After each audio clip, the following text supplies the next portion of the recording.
Welcome to the deep dive. Today, we're getting into something I find really fascinating.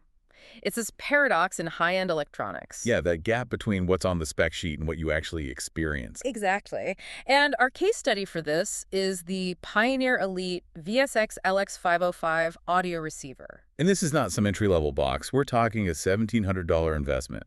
It's positioned as Pioneer's flagship elite model. So it's meant to compete with the big guys. Oh, absolutely. It's built to go head-to-head with top-tier receivers from, Denon, Marantz, the whole lot. It promises cinema-grade power. And the spec sheet, I mean, it reads like an enthusiast's fantasy, doesn't it? It really does. You've got 120 watts per channel, push across 9 speakers, a 9.2 setup that you can even expand to 11.2. Plus all the modern bells and whistles. Right. 8K pass-through, HDMI 2.1, IMAX enhanced certification, and their own DRA live room calibration. On paper, this thing is a beast. But, and this is the big but, here's where that fantasy starts to crumble a bit. When it gets put under a microscope in a controlled lab test, The folks at Audio Science Review, right? that's them. And under that kind of stress, the unit, well, it technically fails to meet its own advertised specs. Fails. That's a strong word. How exactly does it fail? Well, here's the crazy part. It does hit the advertised 120 watts. It gets there, Okay. but it can only hold it for exactly 35 seconds. Mm. After that, this undocumented protection circuit just kicks in. 35 seconds. That is incredibly specific. And then what?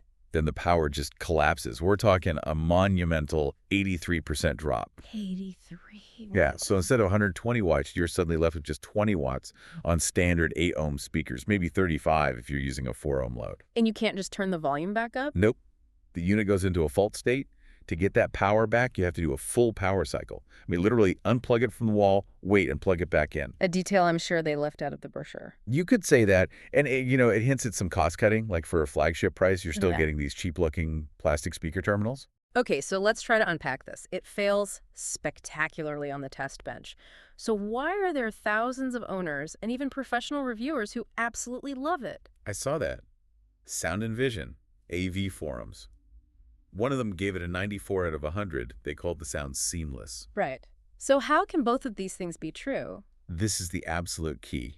It all comes down to the difference between a lab test and, well, watching a movie in your living room. A lab test is a continuous, sustained load. Exactly. It's a constant power draw that generates a ton of heat. Hmm. But real-world content, like a movie soundtrack, it never, ever does that. Oh, okay. It's not a constant drone of power. It's about the peaks, the explosions. Precisely. Movie audio is all about dynamic peaks. You have long periods of quiet dialogue, and then bam, a gunshot, an explosion that lasts for just a fraction of a second. So that protection circuit, it's designed to let those short bursts through. It is. It lets the capacitors handle those brief high-power moments, but it cuts things off before that sustained load can generate enough heat to cook the internal components. So in actual home theater use with real movies and shows, you would just never trigger it. You'd never even know it was there. And in the meantime, all the other features, like that really effective DRA live room calibration, are working perfectly. Yeah. For someone upgrading from an older receiver, the improvement sounds massive. So the ultimate verdict here is kind of weird. It is. Pioneer basically created a product that absolutely fails a laboratory stress test. While at the same time completely succeeding in the one place that actually matters, your living room.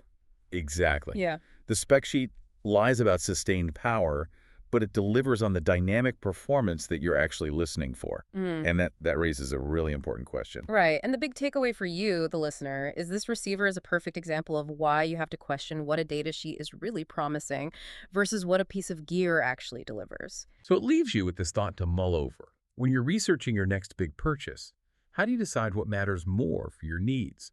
That uncompromising technical spec that only a lab can verify, or the consistent real-world performance that you'll actually use every day?